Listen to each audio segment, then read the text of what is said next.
talk about uh, how much influence Alex Collins had on the 2015 team, and just, he had much influence on your career as a whole. You know, sad news. Alex was a great player, obviously, but just a wonderful person, great character, smile on his face. You guys know he but practiced really hard. He was a great teammate. Teammates loved him.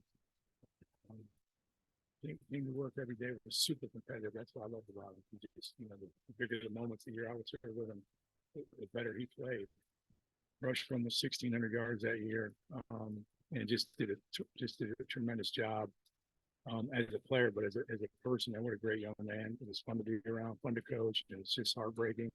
I had so much life left to live, and just a wonderful, beautiful person. And then, you read all the things that his teammates say about him, not just here, but his teammates in the National Football League and stuff as well. So, obviously, prayers to his family, and just a wonderful human being.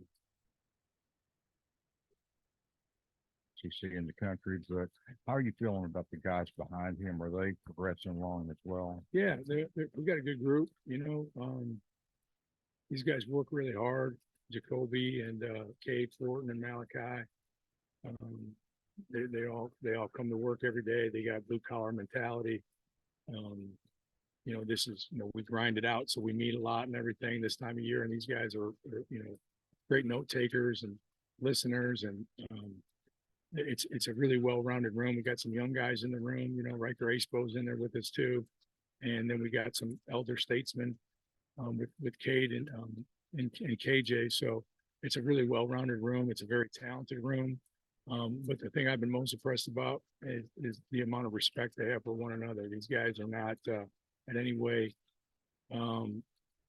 jealous of one another and all that, which sometimes in quarterback rooms can be tough because only one guy's going to play, and everybody wants to be the guy that goes out there when the game starts. And obviously, KJ's really established himself here, and I think it's really good to have him in the room, especially for the younger players to watch a guy and be able to mentor the guys. And I think it's really important for young players to be able to have someone to look up to and watch and say, okay, that's how you're supposed to do it. And KJ and Cade Thornton both have certainly played that role very well thus far. Coach, on the topic of that 2015 team, you had Brendan Allen and Alex Collins, 3,000-yard passer, 1,300-yard rusher. What similarities do you see between them and, the backfield today with KJ and Rocket? Very similar. I think KJ's a great player. He's obviously a big athlete that can really run, but he's got really, really good arm talent. He's a really good passer. And when I say that, I mean that he can pass the ball. He's not a thrower. He has great touch. He can change the trajectory of the ball. I've been very impressed with his ability to anticipate and throw to guys before they're open and make them open. And his ball placement is really, really been, really good this camp. You can tell he's really worked hard in the off season. So I think KJ has the ability to be as good as anybody I've ever coached. And I've coached some good ones. And the same thing with Rocket. This guy, man, you would think that he's a freshman that just got here. And when I say that, his attitude and his demeanor and the way he practices, he does not practice like a guy that rushed for 1,500 yards last year and has all these accolades. He runs the ball and practices like a guy that's very hungry, that has something to prove. And, a coach told me a long time ago is that when your best players are your hardest workers, it sets the tone for your entire team. And we certainly have that with KJ and Rocket. And Bo and a lot of these guys can work extremely hard. But these two guys are as talented as anyone I've ever been around. And they're fun to coach because they want to be coached and they practice very hard. A scheme from 2015 to bring it to this year's team? There's certain plays that I always say stand the test of time. So there's plays that, I've been running since I was a player and things like that. So I think, we always adjust and adapt and everything, but like I said, there's certain plays, whether it be run schemes or protections or route combinations that, you look back and you continue to run them every year because they're good and they have good answers versus different structure. And they give your guys opportunities to be successful. years. What's it like being back in Fayetteville with Sam Pittman as now the head coach and, just being back here? What does that mean to you? Oh, was a really easy transition. It was a really easy yes too when Coach called me because of how fond I am of this area, and my family was of this area. Living here for 3 years before, it's got wonderful fans, wonderful people, great support. It's a very unique place. It's unlike any other place I've ever been, and so it was really easy. And then to be back with Coach, I've always had a tremendous amount of respect for Coach. He, as an assistant coach, he was a tremendous technician. He had tremendous relationships with his players, and he was extremely, extremely hardworking in recruiting. So when I saw the news a few years ago that Arkansas hired Coach Pittman, it did not surprise me one bit that he was a head coach because of his ability to teach and communicate and recruit and work and lead. And then obviously I knew how fond he was when he was here of this place. And so I thought, what a great hire immediately when I saw the news. And certainly Coach has done a great job and continues to build a great culture here. And I think him and the staff, because I haven't recruited anybody here, they've done a tremendous job of recruiting this football team as well. Coach, taking you back to those times, 15, 16, 17, players that were around that era, when you were announced as the hire, one of the topics that they were bringing up, like on Twitter and stuff, was the trash talking between you and Ryan Pulley back in the day. Is that a you and Ryan Pulley thing, or is there somebody else you identify? No, it was just a Ryan Pulley thing. He started it. So, a man can only take so much. But I think I never talk across the ball, to be honest with you. Never have, unless it's a compliment. Like I'll tell guys, hey, man, that's a great player, because, iron sharpens iron, and we're all trying to be good. But I think Ryan probably was trying to get under my skin a few times and probably called me on a bad day. So, but then we made it into a fun thing. So it was good. Yeah. The guys, I think, seem to enjoy it. Have you wrapped up install? And if so, how is KJ feeling in the offense? Is it second nature to him yet? Still got some hints to work? No, he's really progressing. I like where he's at. I really like where he's at from a run game standpoint and a protection standpoint. He's doing a really good job, I think, of understanding our run game and when things are not going to be good, or on the flip side of that, understanding, well, this might be a really a better play based off the structure over here, and he's doing that at the line of scrimmage, and then also his ability to help us in some of our 5 and 6 man protections, getting on the correct blitzers. He's grown a lot in those areas, really come a long way. I feel really, really good about him. He's a really smart young man. And he's got great instincts. And, early in the spring, he would say, Coach, I was thinking about. So I've talked to him and I said, listen, you're smart. You have great instincts. Trust him. You got something you think is right, you're probably going to be right. So just do it. And I said, if you're wrong, we're going to fix it later. So, and I think he's really kind of taken to that. And he's being more decisive with some of those decisions. And man, what a really, really smart player. I mean, he's obviously talented, as everybody in here knows, but I mean, he's off the charts as far as an intellectual standpoint, as far as understanding football, and he's every day. I think he's growing, and I really do. I think he's got a ceiling. I don't think he's even come close to reaching it yet either. So I'm very excited for him this year, and then into the future.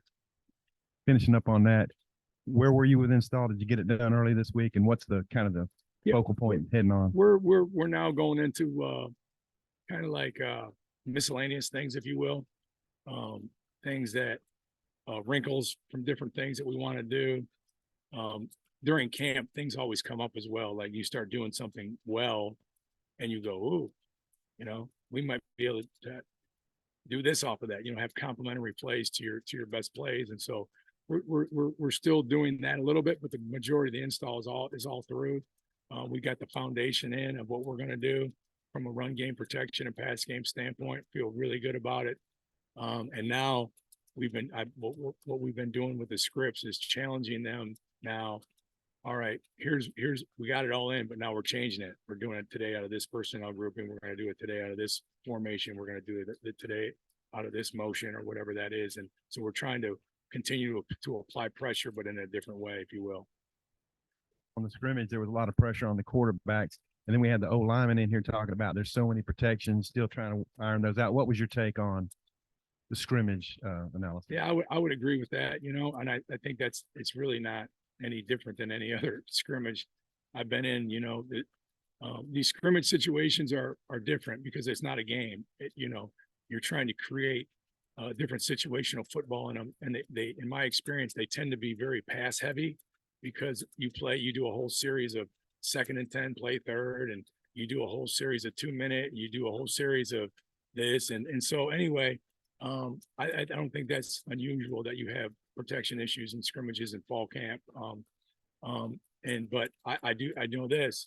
One thing we do is we don't get conservative. We keep going because we got to get better and we got to practice. And I think the other thing is I think we have a very, very talented defense, in particular in the front 7 as far as rushing the passer. And so we want to challenge our guys, man. And this is the best way to figure out what we can do and what we can't do. And it's the best way for our players to gain confidence too, because they're blocking really, really good players. Dan, when KJ's in the pocket, it looks like his feet are moving a lot more than they have in the past. How much of an emphasis was that when you came in? Total. I mean, you know, that's just what I believe in as a quarterback. You know, you never, you know, it's like writing in cursive, man. You're always moving a little bit, and your back foot helps you. Helps you with your clock. You know, we build our back foot in with our clock on when to transition. When we hitch, we forward, we hitch go, we hitch go and throw, and everything like that. So I think that your footwork is tied into your accuracy, which is tied into your balance, which is tied into your eyes, and it's so important at this position that your eyes and feet are doing the right things. And I'm really, really big on training the feet, and we do a lot of different things with their feet because they have to play instinctively with their feet. They're not in the game thinking about what their feet should be doing. They're either doing it or they're not doing it. And if they're not doing it, that's my fault because I haven't put them in those positions enough to make it natural, make it habit forming.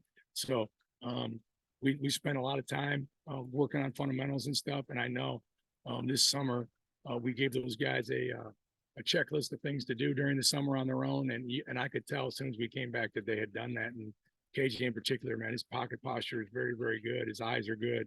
And like I said, I haven't even, you know, we blow it dead and we don't let him do probably some of the best things that he's probably going to be able to do. And that's create plays on his own, and do some of those things. So I think his ability to slightly move in the pocket and get him in the right areas is also going to help his ability to take off and go, or take off and find somebody down the field as well, and kind of have an off schedule play. And the improved footwork, how much do you think that helps him as an NFL prospect down the road? And then I wonder, his completion percentages have actually been better on downfield passes than they've been on shorter passes. Do you see him passing better in short? Yeah, he's been really good on intermediate and short throws. I haven't noticed anything with that. I agree. I think his deep ball accuracy is very good and continues to be very good. I mean, he's made some throws in the last couple of days with really great coverage by our secondary, and he's put the ball in a place where our receivers can make plays. And I've been very impressed with that. And you know, I don't know about the NFL as far as that, because I think everybody has their own philosophies and how they want to do things. But you know, I believe in training underneath center. I believe in the off season that they should train under center a lot, because I think when you're under center, it makes you more aware of your timing, your rhythm, and your balance on your drops. And I think a lot of these young players now don't play under center ever when they're young, and I think that that's a disservice for these quarterbacks coming up, because I feel like that's when you really, really learn and build a foundation of balance, rhythm, and timing on passes, and then you should transition back into the shotgun, because that's great as well. But I think it's much easier to transition back than it is to transition forward, and I think it helps them develop as a passer when they train under there. So we do a lot of training in the off season under there for those reasons, and I train them in practice that way too. And we are under center some as well, because there's some things that fit what we do under center better than they do in the gun. But we're obviously very multiple as far as we're going to be in the pistol, we're going to be in the sidecar, we're going to be under center, and we're going to have the ability to do all those things.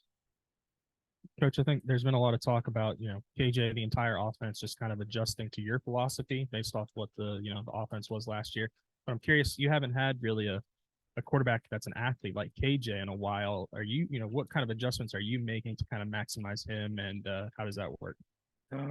I think everybody I've coached is different, you know. Like I told the quarterbacks the first night, you know, we go through my quarterback commandments and our philosophy of playing the position. And I said, you know, one thing about this position is, you know, I think I had 6 or 7 guys that I coached in the NFL last year. And I said, you know what, they're all different. And they've all taught me something. They've all, you know, when I was young, maybe I tried to put guys in a box a little bit or whatever, but, you know, they're all different. You know, Cooper Rush and Brandon Allen are different from Jalen Hurts and Mac Jones and Tua. And, you know, it's just, I've learned from them. So some guys are better at this and a little better at that. My job is to try to make them equally as good as everything as I can. Find out where their deficiencies are and try to make them their strengths. That's my job, to figure that out. But then at the end of the day, we're going to grow and we're going to be like, okay, here's what we do well. Here's what we do the best. And we're going to do those things. So I think KJ is a guy that can do a lot of different things. I think he could be a true drop back passer and get by and be very, very good at it. He's, like I said, he's got great eyes, anticipation, great arm talent, but man, this guy is a big, really, really good natural runner as a natural runner. He's got great vision. He sets up blocks. I mean, he's a tremendous athlete. I think we're going to find a nice, good balance between letting him do the things he can do with his arm, and then I'll obviously allowing him to do the things with his legs. And at the end of the day, to make us the most efficient offense we can be to help our football team win. And so he's a really good athlete, and he's, again, I'm getting to know him. I've gotten to know him, and he's different. He's different than the other guys. Just like Jacoby Criswell is different than anyone I've ever coached as well. And you can go right down the list. And like I said, I enjoy so much being around them and learning them and listening to them, how they learn things, how they visualize things. But at the end of the day, they're all different. Some are short, some are tall, some can run, some can't, you know, but there's also some common characteristics all the great ones have. Okay. And the first one is they got mental toughness. They got physical toughness. And KJ has that. And the next thing they have, the guys I've been around, I have great humility about themselves, and they understand that it takes more than just them to be successful, and they put the team before themselves. KJ has that as well. And then the other thing that they've all had, all those guys have had, is a tremendous amount of competitiveness to them. They've almost a chip on their shoulder, if you will, like they got something to prove. And KJ has that as well. And then the last thing is just tremendous functional intelligence, the ability to take things from the classroom and then functionally have that translate to the field. And KJ has that as well. So like I said, they're different in a lot of ways, but there's a lot of common things that they have in common as well. And man, this guy's he's a unique player and a unique person. And he's, like I said, I've already learned a bunch from him. Can you expand just real quick on the quarterback commandments? How long have you had those? Did you just go through some of them? Well, you know, we've gotten them from different people, but you know, never make a premeditated decision. That's one. You know, never throw the ball late over the middle. You know, that's one. Never make a blind throw. And then my last one is never throw and hope. Okay, never throw and go, man, I hope that works out. That's a bad deal. So we say be aggressive, not careless. And so those are kind of things we talk about quite a bit in that room. And I want to ask you about the guys KJ's throwing to. Just what's your opinion of Tesla and Armstrong, and how confident are you that they can be go-to guys? Very, very confident. They've had tremendous camps. Andrew and Tesla, both those guys, I think I saw them really take off the last week of spring ball, and they've continued right where they left off in spring. They've both been very, very good this camp. Have a tremendous amount of trust in them. They're both have great size and athleticism, and they both are very competitive, and they both can catch the ball. So we have a tremendous amount of confidence in those guys. I think Tyrone is a guy that missed a lot of spring, but I think he's had a really good camp as well, and he's starting to step out a little bit as well. Jaden Wilson as well, Isaiah Satania as well.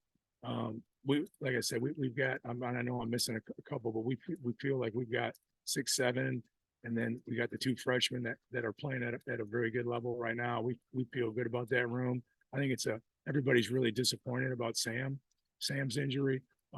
Again, he was playing very well, and he's a really big, strong, athletic guy that can run and is competitive. And we're really going to miss him, man. He kind of brought an edge to practice every day too, the way he practiced and goes full speed. And he certainly will be back better than ever when he gets through with this. Knowing him the way I've gotten to know him, he's going to have the right mindset and attack that injury and be back better than ever. But I feel really good about that room. And then I think if you throw the tight ends in there now, those guys are going to be able to make plays.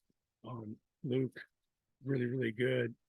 Francis, Ty, Barquise, that room is changed since they've gotten a little bit of time to get older and bigger. And then a couple of them just got here this summer, and they've really, really meshed in and are mixing in very, very well with the group. We got playmakers, I think, at running back, tight end, and wide receiver. And I think we got a very obviously good playmaker at quarterback. So, Coach, I wanted to ask you a little bit more about Luke. Just, as a freshman, doesn't really look like it at tight end. You anticipate him having a big year as a freshman? Yeah, I don't even, man. You say he's a freshman, I go, oh yeah, that's right. I feel because he's been here as long as I've been here. You know what I mean? So, I always think, wow, was he in his third year? No, he hasn't even played yet, Coach. Oh, okay. But he doesn't look like that. He plays super fast. He can run now. I mean, this guy can run, and he plays 1,000,000 miles an hour at practice. He's super tough.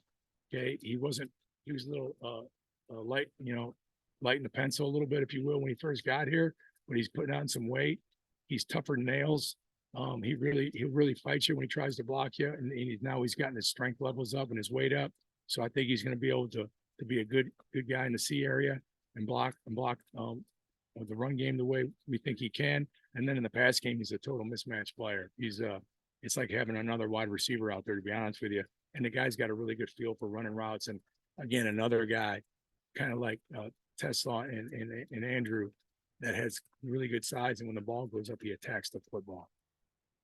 With Jacoby, I mean, if something was to happen with KJ, are you confident that he can step in and win you guys a game? Yeah, we feel really good about Jacoby. I think he's had, really good camp. He had a really good spring. He's got tremendous arm talent, like elite arm talent. He can make throws into windows. I mean, he threw a post the other day, like 60 some yards in the air into a breeze. And so he can make some of those wild throws that a lot of guys can't make. But then when you throw on top of it that he can run, he ran 21 plus miles an hour this summer, I believe. He's a guy that can do them both, and again, he's a little bit different too. He's really smart, studies the game, and we have a lot of confidence in Jacoby, and I think he's just going to continue to get better.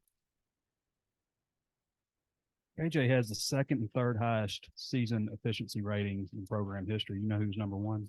No. They're now in 2015, 166.5.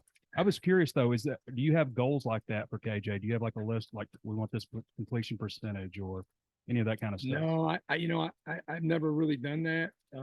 We kind of say we got to do whatever we need to do to help the team win, to be quite honest with you. And I always tell the guys that if we do what we're supposed to do to help our team win, all that stuff's going to take care of itself. So no, I never really have. It doesn't surprise me though, because KJ, like I said, is a really, really smart player.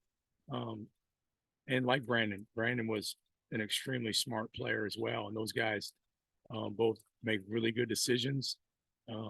They both know how to take care of the football, and they're both really accurate. And again, they're different, but both very, very productive players.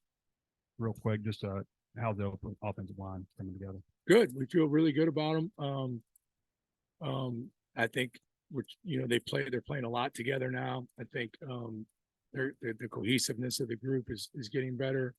The communication's getting better. But overall, I think we feel really good about those five. And I think we're starting to really feel good about the next five, playing together and coming together. And like I said, we go out there every day, man, and it's a battle. I mean, we practice hard. I've been in a lot of places, and we practice physical, practice hard, and we're practicing against really good people. And so that's going to help them grow. And we're also we're practicing against very good scheme. It's very multiple. So it's going to challenge your rules, which I love about fall camp. I love going out there and having our run game and our protections and our routes challenged by different things schematically from a defense, because it makes us, it challenges our rules, and we have to learn to play rule football. Again, we're going to go into a game, have a really good idea what teams are going to do, but there's also going to be moments in the game where things are going to come up that maybe you haven't shown your players during the week. And if you got a good sound rules to what you're doing, you should be okay. And that's one thing that has been really good about our camp and for our offensive line is to fight through those things these last couple of weeks. Thanks.